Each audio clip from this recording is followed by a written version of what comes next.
Howdy folks, how are we doing? Now this is a familiar looking picture, isn't it? But it's not that familiar, because you look at that bonnet decal, that says 30, not 25 on her. Yeah, we're with my mate's TW30 today. So essentially, same tractor as my TW25, same era. As you can tell by the dash, it looks very, very similar. But of course, this has got the intercooler, where mine hasn't.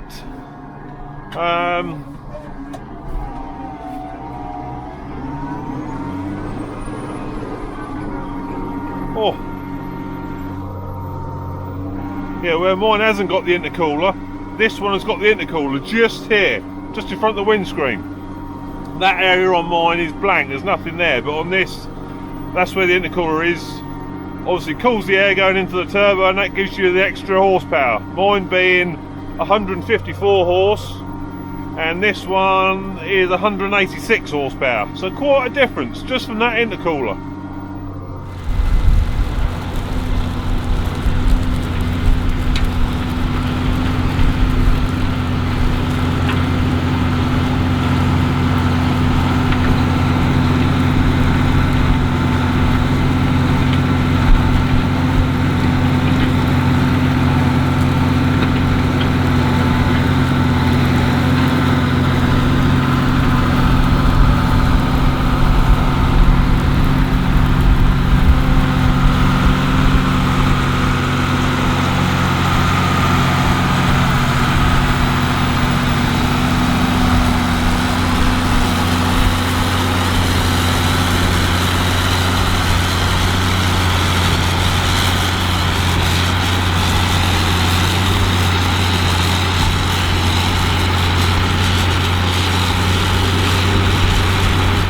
We've got a Bomford Superflow on the back, as you can see.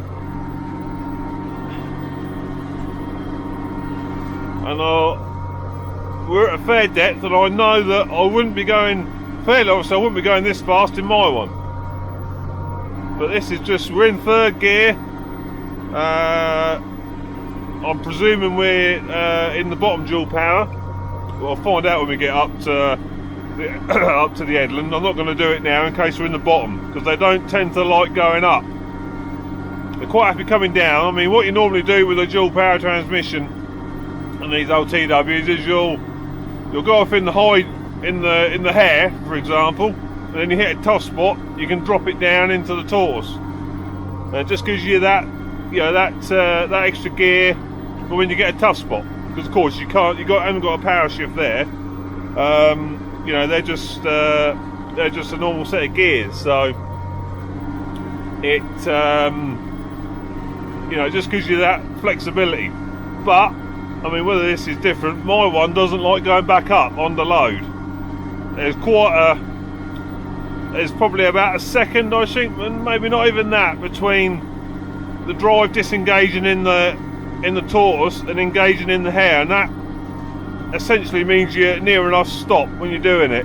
So it's fairly brutal. So if I have to change down when I'm going along, I tend to stay down until I get to the headland.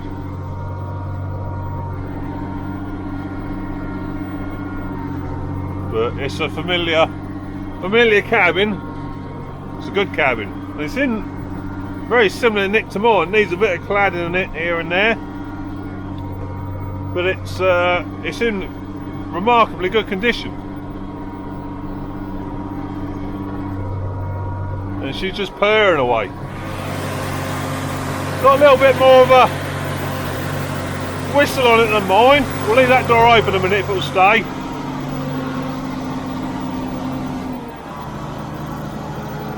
Certainly slightly different note to mine. I'll just hear that whistle of the turbo. Sounds lovely.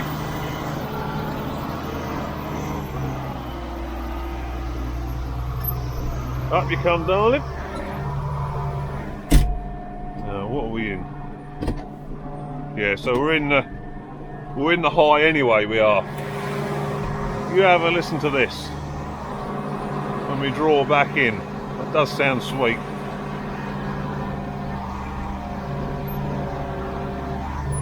Drop her down.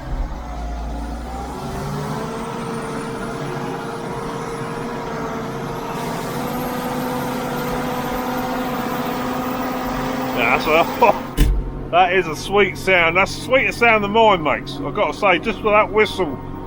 Yeah, just that turbo whistle there, that door. That does sound nice. That does sound nice.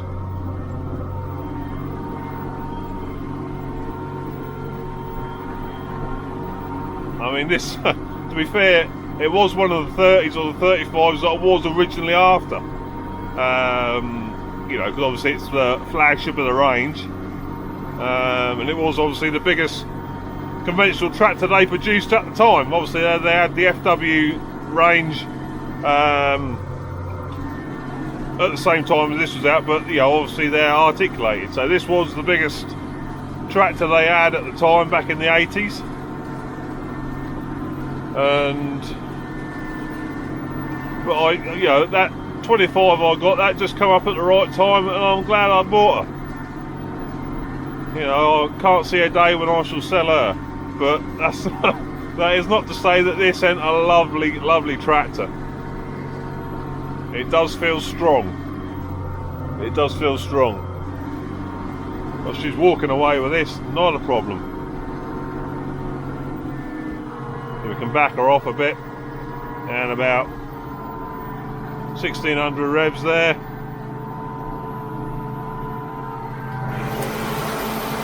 Not a problem for her. Back her off a bit more. To 1400. Still not even lugging really.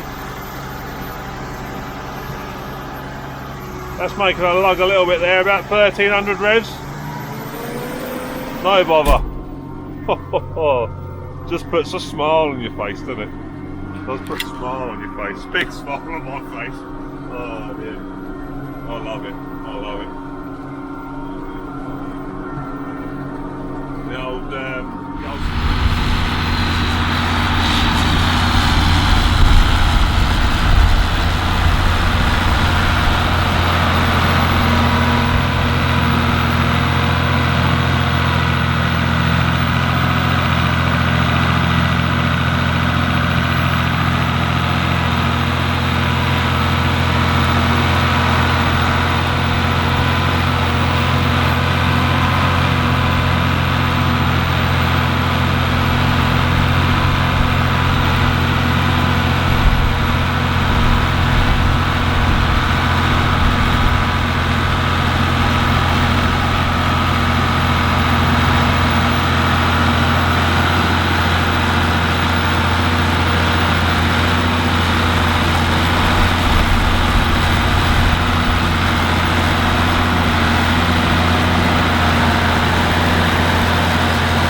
heavy old ground here.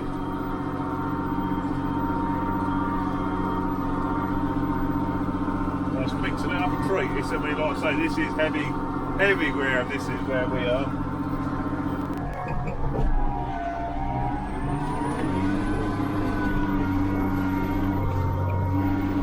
She's away. A lot of power there. Does feel a lot of power.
goes to show you these old brutes still more than capable of doing a day's work.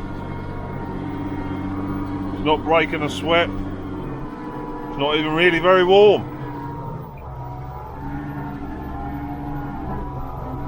God, that is a nice sound. That is a lovely sound.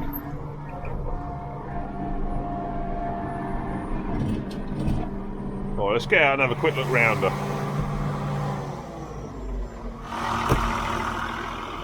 So, like I said, essentially the same machine, same as mine. ZF front axle, but it's not the same axle as mine. As you can see, it's got the offset drive on it, whereas mine is a centre drive. So that is, I mean, how old is this? This is, she's a wire edge. So yeah, a little bit older than mine, hence why it's got that offset drive, I should think. But still, it's essentially the same layout. You can see, you possibly can't see, but that's where the intercooler is, behind there. Apart from that, nearly identical to mine, same engine. Got the wafer weights on the front. Interestingly, hasn't got any weights on the front. Doesn't need them. She's pulling strong.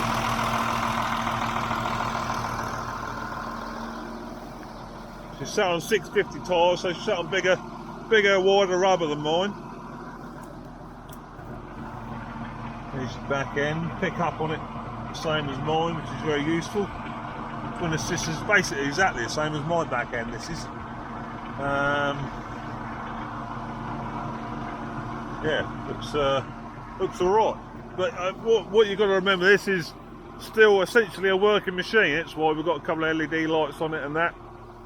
Because it still puts in a day's work. You know, it's not something that just sits in the shed and only comes out for high days and holidays. This is out working a lot of the time. And here's the Superflow. Some good old times on them. But yeah, she's a lovely, lovely old tractor, and I'm lucky to be driving it. So anyway, let's get back in there and make some more noise.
Just lovely. Oh, just absolutely lovely.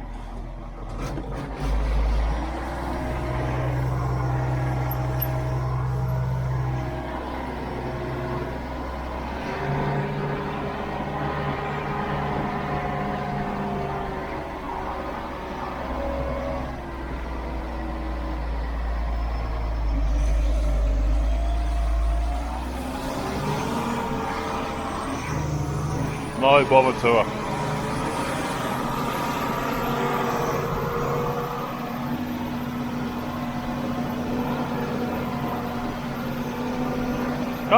I can't get over how different she sounds to mine. I know, like I say, got the intercooler on there.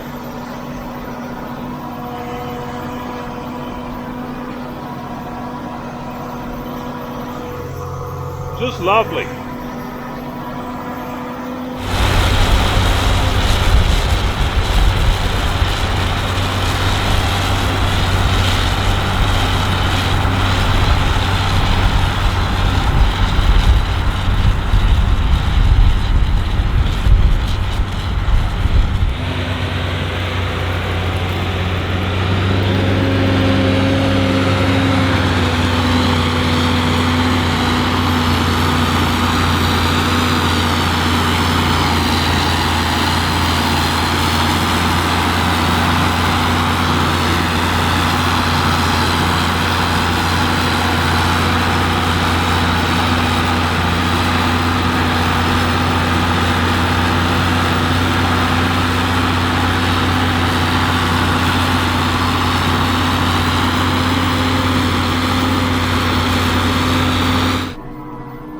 same farm that was featured a little while back with the 9380 quad track and the John Deere 7530 both ploughing back in the winter. It was around Christmas time that was. This is the same farm, and hopefully I'll be able to catch one of their other tractors at some point, which is a John Deere 4955. Now, if you know anything about tractors, you'll know that's a very iconic tractor.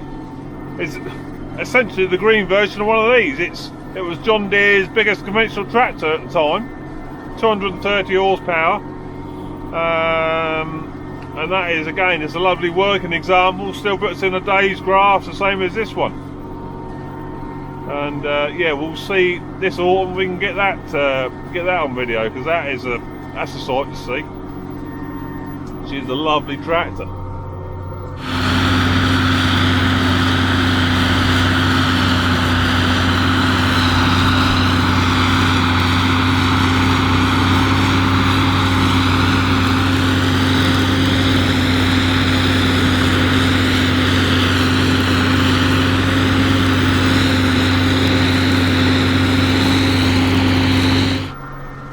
Right, well there you go. You can tell I'm enjoying myself. I mean, what's not to love looking down the bonnet like that? Love it. Anyway, I'm going to do a few more passes, and yeah, I hope you enjoyed the little vid, and I'll see you on the next one. Ta-ta!